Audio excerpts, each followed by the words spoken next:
Hello friends, what's going on? Welcome back to Football Therapy with me, your host Jan. Hope you're doing well, mate. I really do hope that. Welcome to your post-match presser of Chelsea 1, RB Salzburg 1. The Graham Potter debut of the debut for the Graham Potter revolution at Chelsea, and a lot of stuff we didn't see coming, a lot of positives, but ultimately a frustrating result. In a Champions League group, we'd probably be favourites to top. We've got 1 point after 2 games. After playing Zagreb and Salzburg. 1 ruddy point. But it's not all doom and gloom. Context is required, and there was some positive stuff that happened today at Stamford Bridge in this game. So thank you for joining me. Please do drop a like on the video and consider subscribing if you're new. You're all welcome to subscribe should you choose to do so. Hit the sweet bell, ladies and gentlemen. And let's get the microphones up for this one. Come on, guys. Come on. This is okay.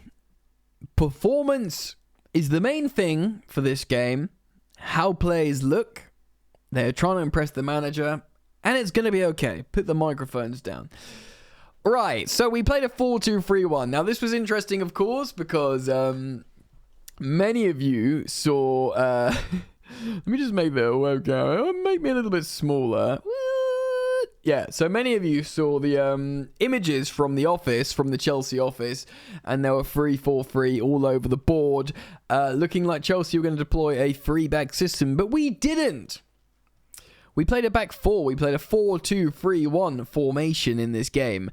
Unsurprisingly, Kepa Arrizabalaga started in goal because Edouard Mendy is dealing with a injury issue. Reece James, unsurprisingly, started at right back. And then, of course, it was a toss-up at left back between Marc Cucurella and, of course, Ben Chilwell. My preferred player for that role, I suppose, because it's a conventional left back and not a left wing back. Ben Chilwell is more of an offensive goal scoring threat, so therefore he's probably a more appropriate left wing back. But because Cucurella can play both left centre back as well as left back, left wing back, he's probably better suited for a conventional left back. And he played that role today. So we had Reece James and Cucurella in fullbacks. I think, rather interestingly, if you think, right, we're playing a back 2, as in with 2 centre-halves, a back 4, who are you going to play? Well, you'll probably think, because we're not playing a back 3, you need more mobility, because you're covering more space with less players, so you probably wouldn't choose Thiago Silva, and you certainly wouldn't choose Azpilicueta. But those are the 2 centre-backs. That's right, ladies and gentlemen. You heard right. Chelsea's Capitan, Cesar Azpilicueta, played as a centre-half in a back 2. With Thiago Silva, who, of course, is world-class. Don't get me wrong. But, you know, you'd think, okay, if someone said to me, yeah, and you got to play back 2 now, who are you choosing? I'd go, well, Fofana and Koulibaly. Do you know what I mean? In terms of player profile, or maybe Chalobah. But he went with the elder statesman, he went with the experience, he went with the leaders. He played, Thiago Silva and Cesar Azpilicueta. I don't think either of them played badly, by the way. We will talk about player performances as we go along. The engine room was Jorginho and Kovacic. And then you had Mason Mount, I believe, either in a 10 or sort of joining the midfield 3. And up front, you had Aubameyang starting with Raheem Sterling and Kai Havertz. Sterling, of course, getting the goal. The opposition played a 4-3-1-2. It's kind of like a 4-3-3 of a number 10. RB Salzburg. And Okafor got the goal for them. Let's run you through it, okay? And then we'll talk about the stats and player performances. The first half, Chelsea are pretty dominant, though we didn't capitalise on chances. Early doors in the second half, the opposition made an early sub. Pierre-Emerick Aubameyang assisted, apparently, although I think it was rather fortuitous, a Raheem, as in how the ball fell to Raz, a Raheem Sterling goal, and it was a good finish. Raheem Sterling, make no bones about it, ladies and gentlemen. Raheem Sterling, let's bring the mics up, is the only attacker that scores goals for Chelsea.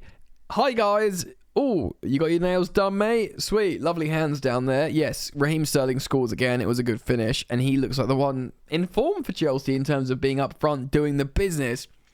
We go ahead. Looks like we're on. Potter ball is in full effect. At this point, we've been taking risks, playing a lot of forward passes, and it's been all right. It's been okay. He's had ample time, I think, for a new coach in the middle of the season to prepare for this game. It's even better that he'll have lots of time prior to the first EPL game. But we're looking like we understand the ethos, a little bit more risk-taking. So we go ahead, the Raheem Sterling goal, and we look like we're going to kick on from here. A couple of changes in the 66th minute. Ruben Loftus-Cheek comes on for Kai Havertz. Breuer comes on for Pierre-Emerick Aubameyang. Now, technically, Aubameyang got the assist, so say of who scored here. But Breuer, for my money, looked a lot better. Ruben Loftus-Cheek playing in a lot more of an advanced role. Interesting. And then they obviously get the equaliser on the 75th minute. Now, for me, I don't want to say both Cesar Azpilicueta and Thiago Silva had bad games in the back two together. And feel free to correct me down in the comment section below, man. But both of them made a disappointing defensive attempt for the Salzburg equalising goal. Thiago Silva made a sliding tackle that didn't clear the ball. It should have. I think Cesar Azpilicueta also made an attempt on the ball that didn't work. And ultimately, both of them failed to disperse the offensive situation from the opposition. And that was disappointing. There was a succession of yellow cards for the opposition. Jesus, 3 yellow cards in 2 minutes for the opposition. We make 3 changes under Graham Potter, who's of course wearing a suit to show his sincerity for not just the Chelsea job, but his first ever Champions League game, first ever attended Champions League game apparently. He goes for it. He takes off Kovacic for Conor Gallagher. He takes off Cesar Azpilicueta for Hakim Ziyech. And of course he takes off Raheem Sterling for Christian Pulisic. We can't make the difference, although we create some chances late doors. Connor and Breuer combine a little bit well. Ziyech gets some chances. Pulisic doesn't really get a sniff. Ziyech continues to frustrate. I don't want to suggest he's come on and dropped a disaster class like he did last time out in the Champions League. But he had some opportunities and just didn't take them. It wasn't absolute stinkers, but he had an opportunity here to perhaps remedy what was a tragic performance last time out, and he did not take up that opportunity. Ultimately, the game fizzles out after 4 minutes stoppage time. So let's talk about player performances. I think Kepa in goal was actually okay, pretty good. The remontada is potentially on. He looks good with his feet. He made a couple of good saves. I don't know how much better he could have done on the goal. Feel free to comment on that down in the description below. I think Reece James looked good. I think Cucurella looked actually really good at conventional left back.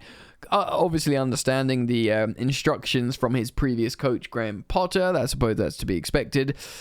I don't think either centre-back in Azpilicueta and Silva were bad in the game apart from the goal.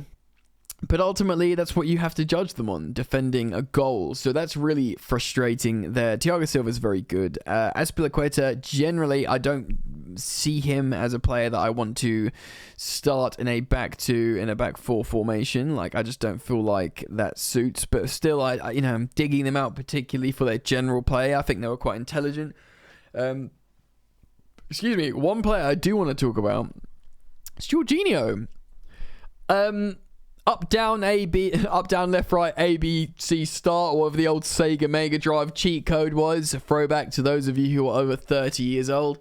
Yeah, man. Like, he played some forward passes and looked pretty good. Like, maybe a 4-2-3-1 is just the vibe for Jorginho. I think he looked pretty darn good. He looks certainly better than Mateo Kovacic in my mind. And yeah, that's another thing I'll be really keen to learn your guys' opinions on that. I thought Mount looked pretty good as well. Mount's been dead this season in my opinion. I think he looks quite good in this game at moments, certainly. Sterling was probably the one in terms of the attacker, and he's looked like that all season.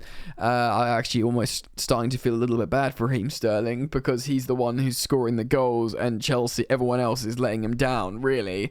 Aubameyang technically got the assists as who scored, but I don't know how, again, I'll be looking forward to people's opinions on that.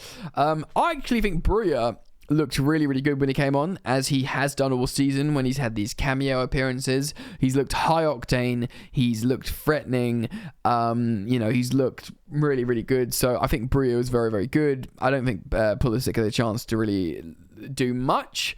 Gallagher made like one good run, and Ziyech was there. Ziyech, that was going through him towards the end. I don't want to like dig him out too much, because it was going through him and he was involved.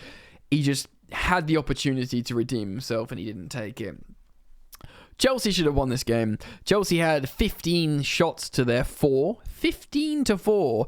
And what's that, 4 times the amount nearly? Nearly 4 times as much. We had 72% possession, man. 84% pass success rate, which is sort of minimum you'd want from Chelsea at home. They only had 61. They won more aerials, and I don't know, and yeah, to be honest, like statistically, we dominated them. They took a really nice goal. I say it's really nice, but like I say, I do think it was errors on the centre backs. But you got to take your chances, man. It's all very well having 72% possession and 15 shots, but the thing is, I want to be positive because Chelsea were taking risks. Jorginho was looking really, really good. Mount was looking better in the midfield. All positive stuff. And you can't... Look, I promised myself... I didn't tweet this or I haven't said it on YouTube. But going into this game, I said to myself, if we do really well, I'm not going to get carried away. If we do really badly, I'm not going to get carried away. And we did like... meh. And similarly, I'm not going to get carried away. What I have seen is Chelsea play a different shape. What I have seen is Mount looking a little bit better, deeper, and certainly this season, in terms of what he's looked this season.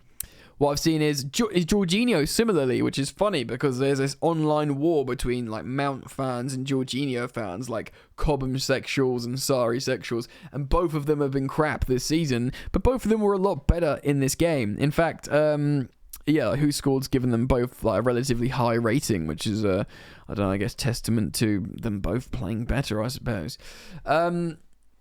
Breuer looked good when he came on. I'd probably start him over Aubameyang. Again, I'm really intrigued to see what you guys think. I wouldn't be... Ziyech did look like he could do something here, but ultimately he didn't. I'm just really interested to get you guys' thoughts. We need to do better. I don't know how much of a free hit this season is now for Graham Potter as the company man for Todd Boehly, etc.